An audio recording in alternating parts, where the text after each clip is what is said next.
आदाब नाजरीन, खबरनामे में आपका इस्तकबाल है। मैं हूं आपके साथ रेशमा। आइए नजर डालते हैं इस वक्त की हेडलाइंस पर।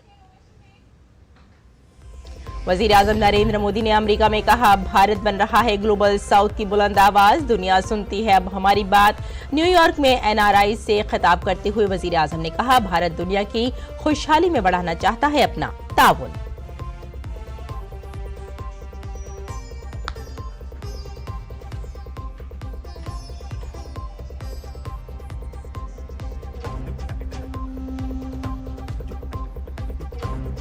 वजीर आजम नरेंद्र मोदी ने न्यूयॉर्क में अमेरिका की आला टेक कंपनियों के एग्जीक्यूटिव के साथ की मीटिंग। एआई, क्वांटम कंप्यूटिंग और सेमीकंडक्टर्स पर किया तबादला ख्याल। वजीर आजम मोदी ने नेपाल, कुवैत और फलस्तीन के सरबराह ने मुमलिकत के साथ की 2 तरफा मुलाकातें।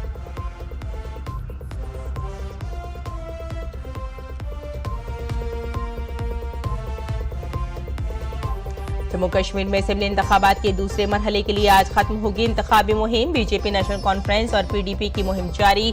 कांग्रेस लीडर राहुल गांधी पुंछ और श्रीनगर में करेंगे रैलियां।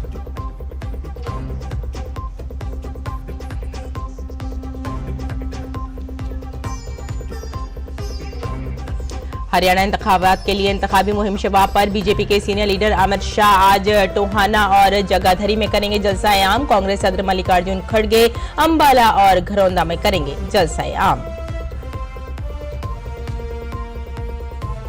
इलेक्शन कमीशन की टीम झारखंड असेंबली इंतखाबात की तैयारियों के जायजे के लिए आज रांची पहुंच रही है। दोनों में होंगी 5 मीटिंगें और बीजेपी सदर जेपी नड्डा आज खूंटी से करेंगे बीजेपी के परिवर्तन रैली का आगाज। आयुष्मान भारत प्रधानमंत्री जन आरोग्य योजना के 6 साल मुकम्मल। 55 करोड़ इस्तेफादा कुनंदगान को 5 लाख रुपए का हेल्थ कवर देने का हदफ। हाल ही में हुकूमत ने 70 साल से ज्यादा उम्र के तमाम बुजुर्गों को इस स्कीम में किया शामिल।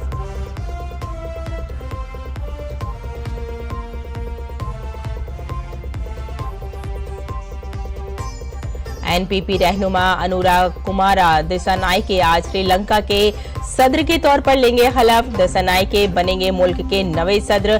पीएम मोदी ने इंतखाबात में कामयाबी पर दी मुबारकबाद।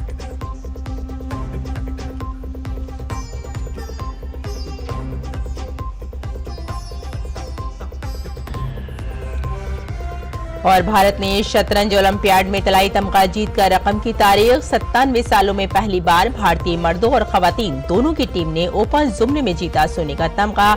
इनफरादी जुमरे में डी गुकेश, अर्जुन रैक्सी और दिव्या देशमुख और वितिका अग्रवाल ने तलाई तमगा जीता। पीएम मोदी ने दी मुबारकबाद।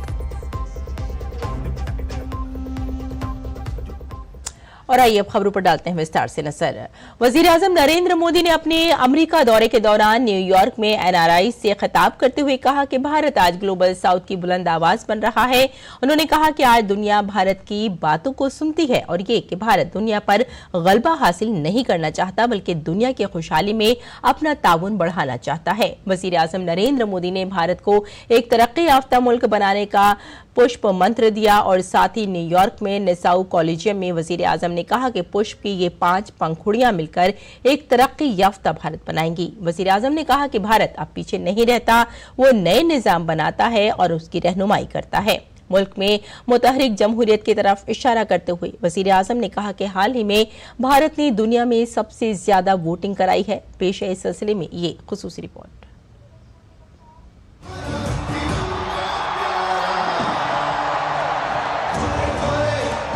गैर मुल्की जमीन पर भारत की शान का चर्चा जड़ों से जुड़े भारतीयों के लिए जोशो खरोश भरने वाला रहा। अमरीकी दौरे पर न्यूयॉर्क के नेसाउ कॉलेजियम एरिना में वजीर आजम नरेंद्र मोदी ने एक एक करके उन शोबों का खुसूसी जिक्र किया जहां भारतीयता का परचम बुलंद है।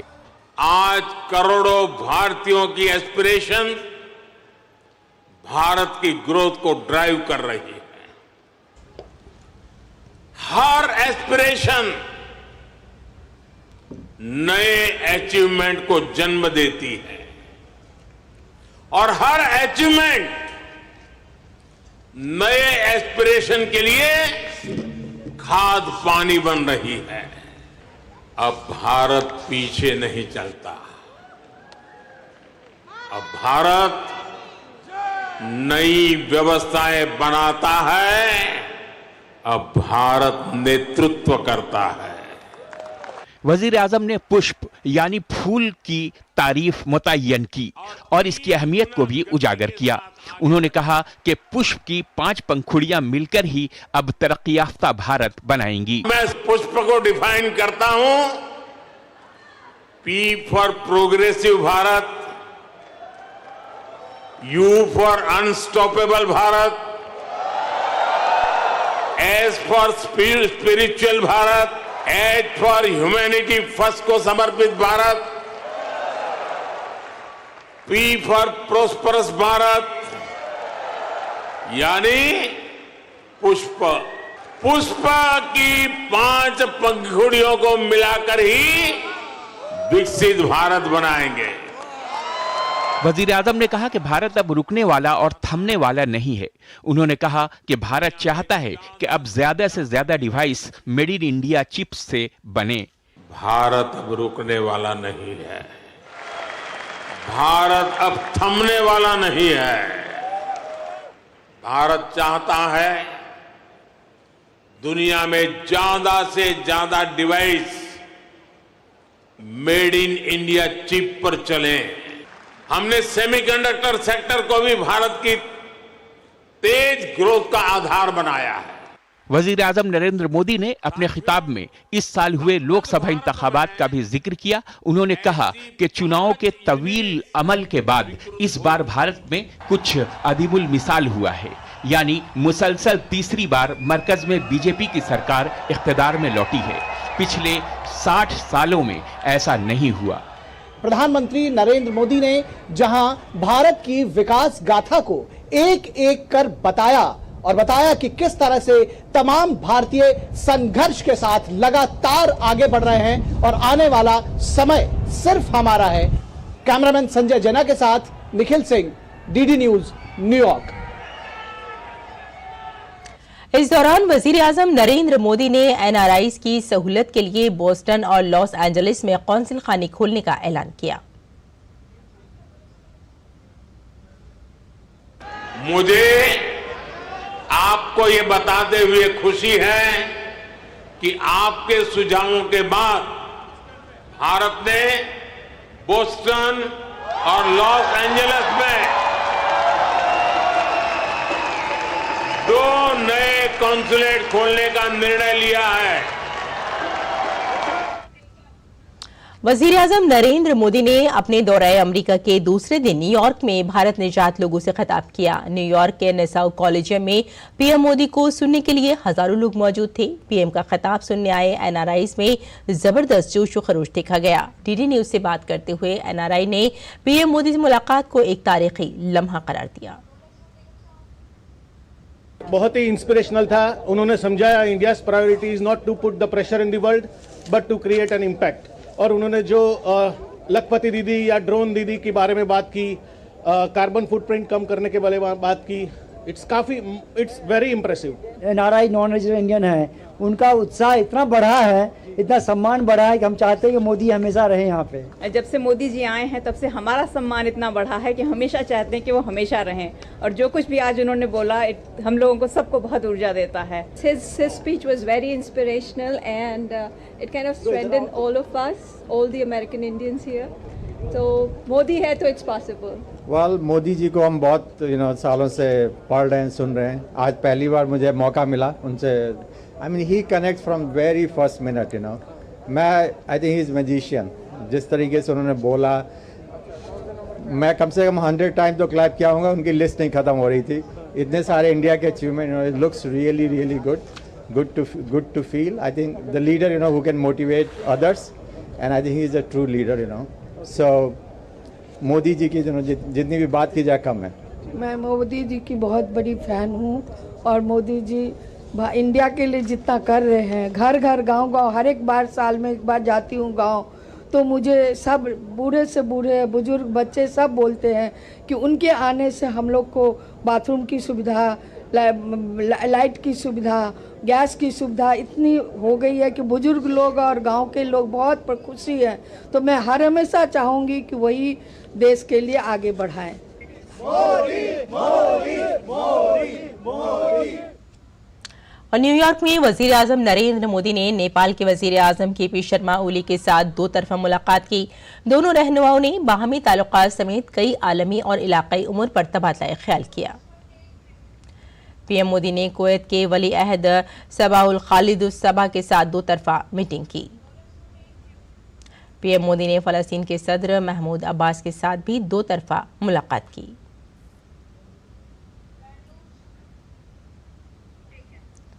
वजीर आजम नरेंद्र मोदी ने न्यूयॉर्क में टेक सीईओ गोलमेज मीटिंग में शिरकत की। वजीर आजम ने एआई, क्वांटम कंप्यूटिंग से मुतालिक आला कंपनियों के सरबराहान के साथ मीटिंग की। मुलाकात में एआई, सेमीकंडक्टर जैसे अहम उमूर पर तबादला ख्याल किया गया।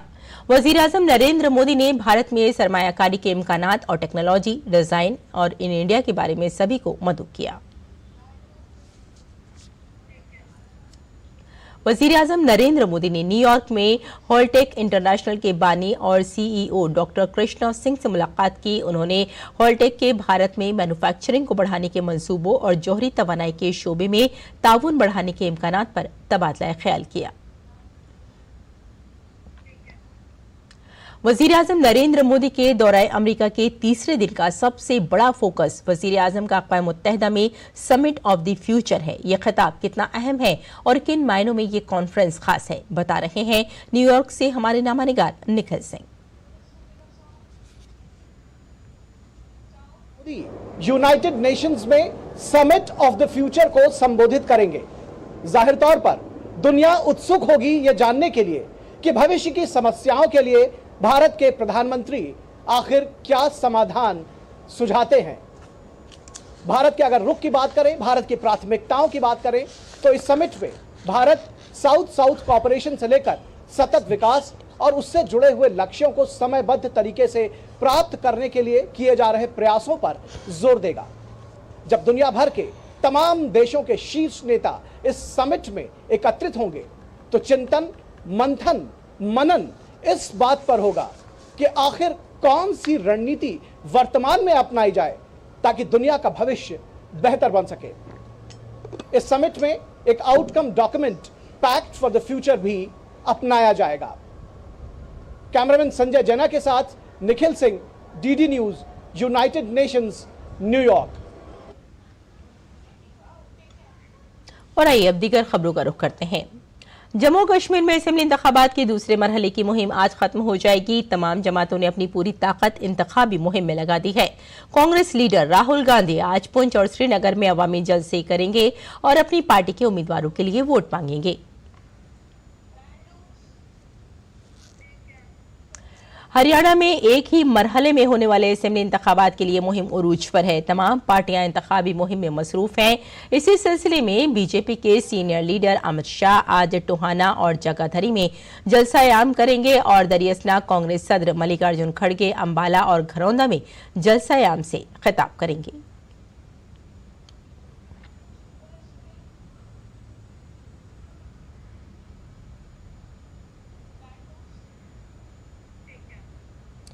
बीजेपी सदर जेपी नड्डा आज झारखंड के खूंटी से बीजेपी की परिवर्तन यात्रा का आगाज करेंगे। नड्डा भगवान बिरसा मुंडा के मुजस्समे पर फूल चढ़ाकर जुनूबी छोटा नागपुर डिवीजन परिवर्तन यात्रा का इफ्तिताह करेंगे।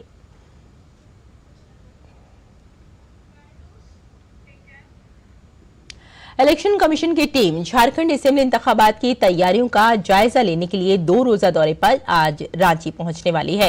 Chief election commissioner Rajiv Kumar की क़यादत में इलेक्शन कमीशन की टीम 2 दिनों के दौरान 5 मीटिंगें करेगी। इलेक्शन कमीशन की आज 4 इजलास होंगे जबकि 1 इजलास कल होगा। दुनिया की सबसे बड़ी health insurance scheme Ayushman Bharat scheme को 6 साल मुकम्मल हो गए हैं। इस स्कीम के जरिए गरीबों को सालाना 5 लाख रुपए तक मुफ्त इलाज फराहम करने का इंतजाम किया गया है।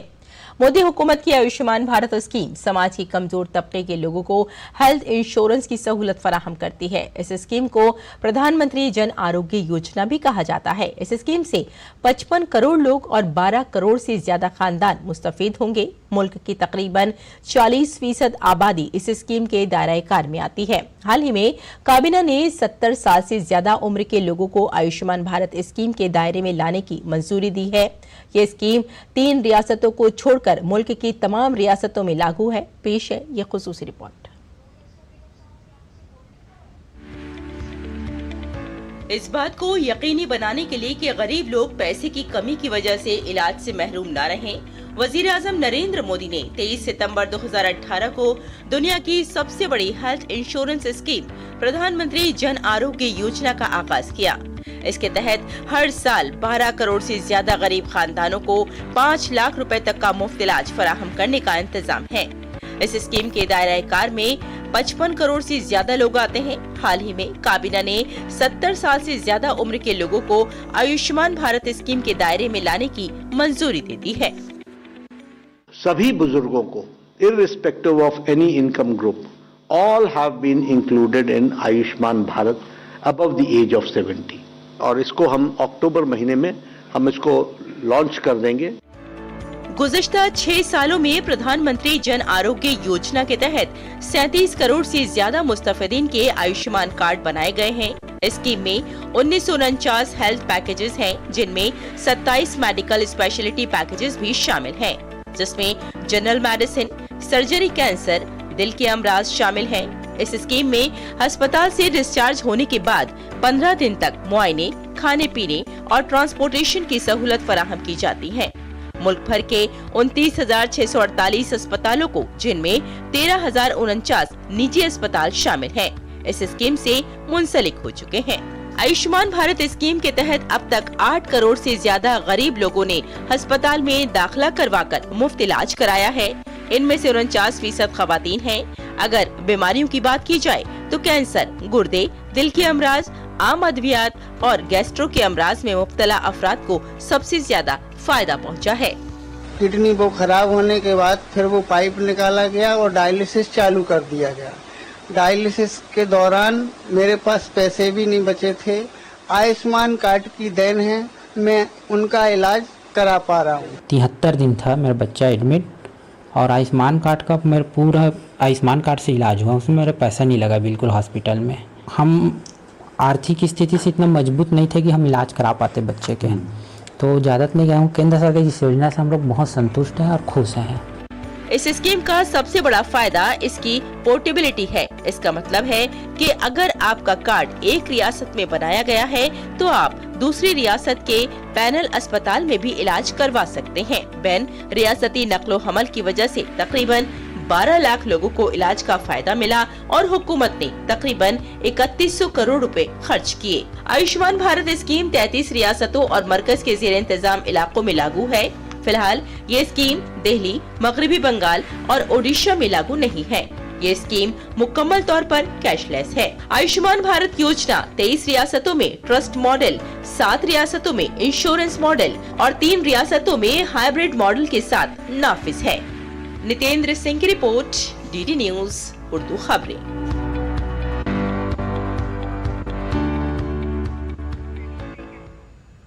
आइए आगे बढ़ते हैं। इशारों की जबान या अलामती जबान का आज बैनुल-अक़वामी दिन मनाया जा रहा है। इस दिन समाज से महरूम अफराद बहुत से प्रोग्रामों का इनेकाद करते हैं ताकि मुआशरे में इस सिलसिले में बेदारी फैलाई जा सके।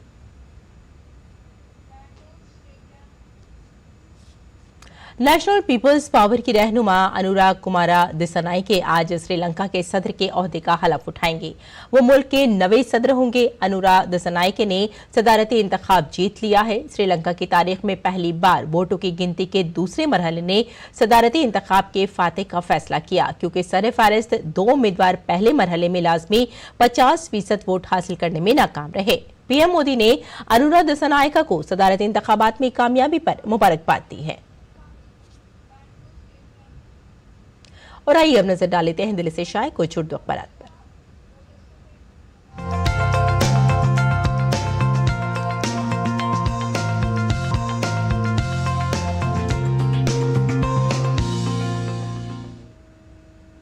तो नाज़रीन, दिल्ली से शाये ज़्यादातर उर्दू अखबारात की अगर बात करें तो आपको बता दें कि सबसे पहली खबर जो सफ़े अव्वल पर है, पहले टेस्ट में हिंदुस्तान की शानदार फतेह के बारे में बताया गया है। बांग्लादेश को 280 रन से शिकस्त दी है और रविचंद्रन अश्विन की सेंचुरी भी बताई गई है और 6 विकेट इन्होंने हासिल भी किए हैं। बांग्लादेश के खिलाफ दूसरे टेस्ट के लिए टीम इंडिया का ऐलान भी कर दिया गया है। तो ये खास खबर जिसे ज्यादातर अखबारात ने अपनी शह सुर्खियों में जगह दी है।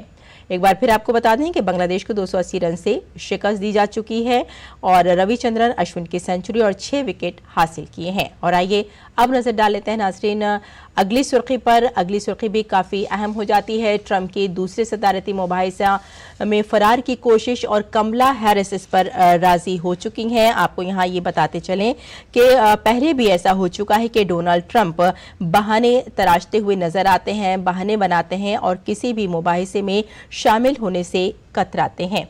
और आइए अब देख लेते हैं एक और सुर्खी नाजरीन, ये भी काफ़ी अहम सुर्खी है क्योंकि हम सभी जानते हैं कि जम्मू कश्मीर में बहुत जल्दी चुनाव होने वाले हैं और वजीर दिफा राजनाथ सिंह इस वक्त अपने चुनावी दौरे पर जम्मू में मौजूद हैं। और कल उन्होंने एक अपने उस खिताब में कहा कि मुल्क की तरक्की और खुशहाली के लिए हिंदू मुस्लिम भाईचारा नागुज़ीर है। साथ ही उन्होंने कहा कि दीगर जो पार्टियां हैं वो तफर्रुक़ डालने की कोशिश ज़रूर करती हैं, लेकिन हमें सबका विकास और सबके विश्वास पर पूरा यकीन होना चाहिए और सबको एक साथ लेकर चलना चाहिए ताकि एक साथ रहकर हम भारत को आगे बढ़ा सकें।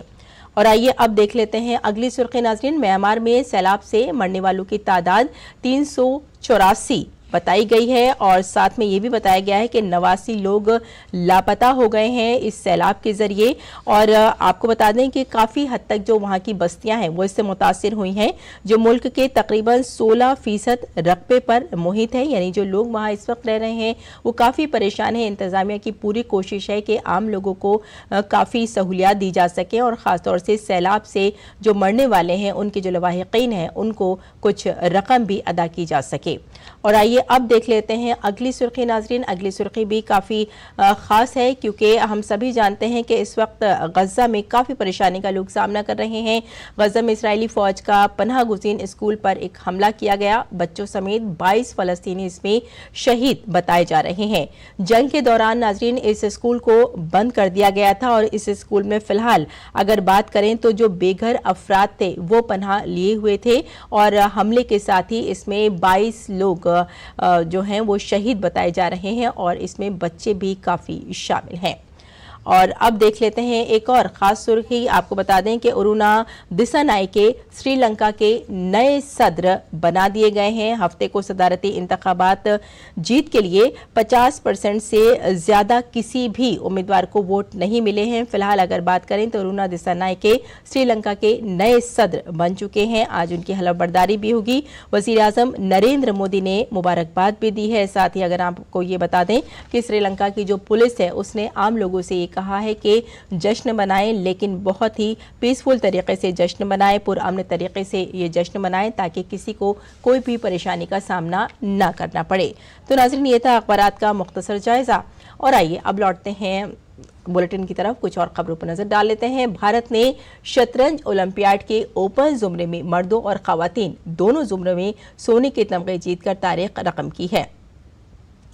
भारत ने 97 सालों में पहली बार ये कारनामा अंजाम दिया है। भारत के डी गुकेश, अर्जुन आरिकेसी और दिव्या देशमुख और वेंतिका अग्रवाल ने इनफरादी गोल्ड मेडल जीतने में कामयाब रहे। पीएम मोदी ने गोल्ड मेडल जीतने पर इन खिलाड़ियों को मुबारकबाद दी है। और आइए अब नजर डालते हैं मौसम के मिजाज पर।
तो नाज़रीन, खबरनामे में फिलहाल इतना ही। इजाजत दें, आदाब।